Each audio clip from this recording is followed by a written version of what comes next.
तूने क्या कर डाला, मर गई मैं, मिट गई मैं, हो जी, हाँ जी, हो गई मैं तेरी दीवानी दीवानी।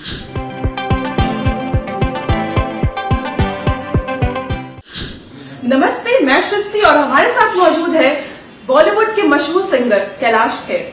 जी हाँ, कैलाश खेर अभी बिहार में मौजूद है। बिहार दिवस के मौके पर इन्हें आमंत्रित किया गया है, तो चलिए उनसे कुछ बातें करते हैं और जानते हैं उनके बारे में और क्या कहते हैं वो बिहार के बारे में। नमस्कार सर, स्वागत है आपका हमारे चैनल पे। हमारे चैनल का नाम है एक बिहारी सब पे भारी। तो सर, मेरा पहला सवाल आपसे होगा कि जो आपकी लाइफ की जर्नी है, तो एक फर्स्ट टर्निंग पॉइंट क्या था? अपनी जर्नी के बारे में थोड़ा सा क्विक बता दीजिए। देखिए जी, टर्निंग पॉइंट तो हमारे हर पल को ही मैं टर्निंग पॉइंट मानता हूँ। और इस पृथ्वी पर सामान्यतः मनुष्य सोचते हैं कि अचीवमेंट्स ही टर्निंग पॉइंट होते हैं जी। मुझे लगता है विफलताएं भी टर्निंग पॉइंट होते हैं, क्योंकि जब आप आत्म प्रेरित होते हैं कुछ घटनाओं से, कुछ विषमताओं से, कुछ विफलताओं से, तो तब आपका टर्निंग पॉइंट असली में वो बिंदु, आपका जो मोड़ वाला है, वो नया मोड़ आपके अंदर जो देता है। टर्निंग पॉइंट की हिंदी वही हुई जी कि नया मोड़ जहां से आपके जीवन में मिल जाए। तो मेरे जीवन में बहुत नए मोड़ मिले हैं और वो अभी भी हैं। जैसे ये भी एक पल मैं सोचता हूँ टर्निंग ही पॉइंट होगा। सर, तो जैसे कि आप बिहार कई बार आ चुके हैं, तो जब आप फर्स्ट टाइम बिहार आए थे और अभी जो आप आए हो बिहार, तो क्या मतलब चेंजेस आपने ऑब्जर्व किया है? जी, बिहार का इंफ्रास्ट्रक्चर तो बदल ही रहा है, क्योंकि हम देख ओवर द इयर्स हम लोगों का 15-16 साल का करियर है, उसमें जब से हम बिहार आते हैं 15-16 साल से ही बहुत चीजें बदल रही हैं। शहर भी बदल रहे हैं, गांव भी बदल रहे हैं यहाँ के, और इंफ्रास्ट्रक्चर भी बदल रहा है, सड़कें भी बदल रही हैं, एयरपोर्ट पर भी काम अच्छा चल रहा है, वो भी बदल जाएगा और इंटरनेशनल हो जाएगा। मेट्रो भी बनने वाला है। ये तो हुआ इंफ्रास्ट्रक्चर, परंतु यहाँ बिहार के लोगों में जो एक जागरूकता आई है, जो एक मानसिकता परिवर्तन आई है, जिसमें वो लोग बिहार के विकास की ओर ध्यान स्वयं दे रहे हैं और बढ़ चढ़ कर स्वयं हिस्सा बन रहे हैं बिहार का, बिहार की प्रगति का। तो ये बहुत आवश्यक परिवर्तन हुआ है और ये बहुत बड़ा परिवर्तन मैं मानता हूँ। जिस देश से प्रारंभ हुआ हो लोकतंत्र, जिस खंड से लोकतंत्र का प्रारंभ हुआ हो, उस देश, उस खंड में, उस प्रदेश में, उस प्रांत में यदि अब सचमुच में लोकतंत्र जाग जाए, यानी जनतंत्र जाग जाए, मनुष्यों की जागरूकता बढ़ जाए, तो समझिए जो जग जाता है वही जगा सकता है। तो इसलिए मैं बिहारियों को इसके लिए बहुत बहुत बधाई देता हूं। हर प्रति बिहारी इस पृथ्वी पर, जैसा आपका नाम है एक बिहारी सब पे भारी, तो ये सत्य है। लोगों ने भले इसको उपहास या हंसी में लिया हो, परंतु नहीं, दुनिया में आज भी भारत के अंदर जितने भी ब्यूरोक्रेट्स होते हैं उनमें सबसे ज्यादा उत्तर प्रदेश और बिहार यहीं से आते हैं। यानी इसका मतलब कितने पढ़ने में आतुर हैं हमारे बिहार के लोग, तो ये पता लगता है। कला, संस्कृति, साहित्य, विद्या, यहाँ तक कि सैन्य व्यवस्थाओं में भी सबसे अधिक हमारे बिहार के योग्य लोग आतुर होकर देश पर बलिहारी होते हैं और सेनाओं में जाते हैं, पैरामिलिट्री में जाते हैं। तो ये बिहार जो है बहुत परिवर्तित हो रहा है। और जिस तरह से ऐतिहासिक बिहार के बारे में हम पढ़े हैं, हजारों वर्ष पहले बिहार से ही प्रशासन, राजनीति, कूटनीति, अर्थनीति, जितनी भी नीतियां हैं ये प्रारंभ हुई थी। चाणक्य, कौटिल्य, विष्णुगुप्त और अशोक सम्राट, ये सब इसी खंड से जन्मे हैं। वैशाली पहला लोकतंत्र का मंदिर बना था।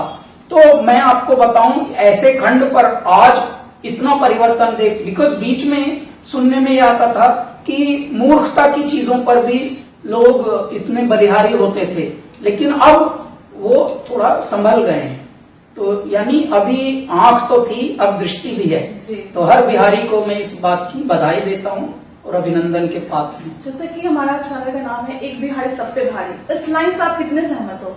जी, हम संपूर्णतया सहमत हैं। और ये बात है क्योंकि गुणवत्ता से परिपूरित है ये मिट्टी, और इस मिट्टी में जो भी जन्मा है यदि उसको करेक्ट चैनलाइज कर दिया जाए, करेक्ट उसकी सही दिशा में उसकी अपब्रिंगिंग दी जाए, अच्छी एजुकेशन दी जाए, और किसी एक बीमार मानसिकता से उसे न पाला जाए, उसको मनुष्य अच्छा बनाया जाए, तो सच्ची ये पोटेंशियल है। आज रशिया में संसद में भी बैठे हुए हैं, सोचो हमारे बिहार के लोग, तो ये कितनी खुशी की बात है, प्राउड मोमेंट है। तो बहुत प्राउड मोमेंट है। बल्कि मैं आपको एक और विशेष बात बताता हूँ कैलासा का, जैसे आज गांधी मैदान में बिहार दिवस पर शो है लाइव इन कॉन्सर्ट, ऐसा ही कैलासा लाइव इन कॉन्सर्ट हमारा रशिया में भी होने वाला है। ठीक है, 2 साल से ये कोविड की वजह से टलता जा रहा है, तो वो भी वहां की जो एनआरआई एसोसिएशन है, वो बिहार एसोसिएशन बेसिकली, वो सिर्फ इंडिया क्लब नहीं है, वो बिहार ओवरसीज एसोसिएशन है। देखिए, तो हमारे बिहार का नाम रशिया में भी कितना बड़ा है, यानी विदेशों में भी अगर बिहार का नाम जा रहा है तो कोई बात बड़ी है तभी जा रहा है। तो ये जैसे कि सॉन्ग्स हम लोग तो हर सिंगर का सुनते हैं, आप हर सॉन्ग जो सिंगर्स गाते हैं तो उनका यूनिकनेस होता है, और आपका जो सॉन्ग हम लोग सुनते हैं तो वो हम लोग फील करते हैं, सुनते हैं, उस यूनिकनेस को आप प्लीज एक्सप्लेन कीजिए। जी देखिए, या तो एक कार्य होता है मनोरंजन के लिए और एक होता है आत्म मंथन के लिए, आत्म अवलोकन के लिए।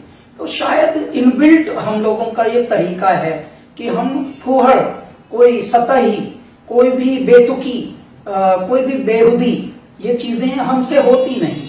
यदि आप हमसे मस्ती के भी गाने बोलेंगे तो उसमें भी थोड़ा एक सीख वाली लाइन होगी, जैसे तौबा तौबा वे तेरी सूरत, उसमें एक लाइन है, ए तो ख्वाब है या है धोखा, ठगनी है या कोई माया, है तो नचनी नाच नचावे, तुझे कोई समझ न पाया।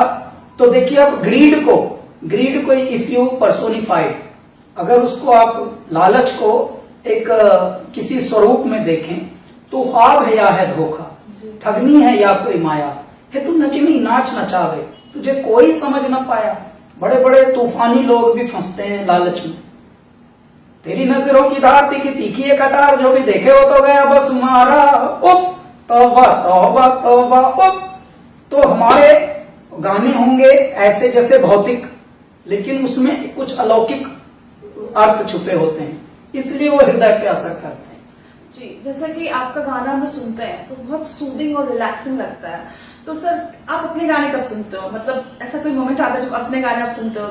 नहीं, हम अपने गाने बहुत सुनते हैं। उसका कारण है कि हम अपने गाने इसलिए सुनते हैं कि और क्या बेहतर हो, और क्या बेहतर हो, क्योंकि हम ही से उगता है, तो अपनी धारा को हम देखते हैं, यानी भागीरथी को देख रहे हैं, और फिर देख रहे हैं कि और कितना अविरल बहे जल, और कितना निर्मल बहे जल करने के लिए। हाँ, तो हमें सुनना पड़ता है। हम उसको मनोरंजन के लिए नहीं, हम उसको बार बार आत्मसात करते रहने के लिए कि और बेहतर क्या करें, और अच्छा क्या हो। फेवरेट सिंगर जो आप सुनते हो गाना कभी उनका? जी सब, हम तो सभी का जब सुनते हैं तो सभी का सुनते हैं, और जो भी अच्छा गाए, हृदय को छुए जो, वो उनको हम मानते हैं। हम किसी को ये ऐसा नहीं मानते कि ये बहुत अच्छे हैं, ये बहुत कम अच्छे हैं, सभी अच्छे हैं, लेकिन सभी का कोई ना कोई हृदय को छूने वाला जो भी गाना हो, यदि ईश्वर हमें संजोग देते हैं तो हम सुनते हैं सब। इंस्पिरेशन हमारी संगीत में बहुत बड़े बड़े लोग जो क्लासिकल के लोग हुए हैं, फोक के लोग हुए हैं, वो सब हैं। मेरे पिताजी ही बिना सीखे हुए ही ऐसे ही गांव के लोग जो सत्संग में गाते थे वैसा गाते थे, तो वहीं से हमको बाल्यावस्था से ही लगता था, अरे कितनी प्यारी विधा है ये गाना, कि इनसे अकेले में तो डर लगता है, लेकिन जब ये गाते हैं मेरे पिताजी तो इतने प्यारे लगते हैं। तो इसका मतलब संगीत सीखना चाहिए यार, इससे डर नहीं लगेगा लोगों को। अन्यथा हर बात में मनुष्य के ऊपर कोई असुरक्षा या क्रोध या जेलेसी, ईर्ष्या, कोई भाव जरूर आता है। जी, मैंने आपका गाना हमेशा टीवी पे या मोबाइल पे हमने सुना है, एक बार लाइव सुनना चाहूंगी प्लीज। तूने क्या कर डाला, मर गई मैं, मिट गई मैं, हो जी, हाँ जी, हो गई मैं तेरी दीवानी दीवानी।